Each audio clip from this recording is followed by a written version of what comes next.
కంచికామకోటి పీఠం ఆరోగ్య దేవాలయ ప్రాంగణంలో కార్తీక మాస సందర్భంగా మనంత అదృష్టవంతులు అంటే 11వ రోజు ఏకాదశి ఇవన్నీ కలిసి వచ్చాయి. 11వ రోజు ఈరోజు ప్రారంభమై అట్లాగే ఈరోజు ఏకాదశి ఇంత మహోత్కృష్టమైనటువంటి పర్వదినాన్న మనకి ఒక మహద్భాగ్యం.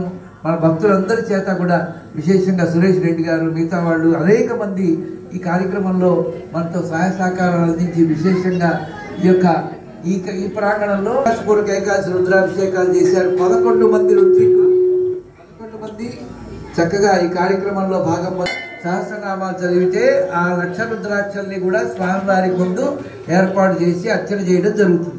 ఇది ఇప్పటిదాకా జరిగింది. మీరు ఒక 10 నిమిషాలు మాకు సమయం ఇస్తే అందరు అక్కడ వాళ్ళు అక్కడ కూర్చుంటే అందరు ఇట్లా దడిగట్టి కూర్చుంటే మీకు గాలాడదు. కాబట్టి ఈ రకమైనటువంటి కార్యక్రమంలో భాగం పంచుకున్న అందరికీ కూడా హృదయపూర్వక నైవేద్యం.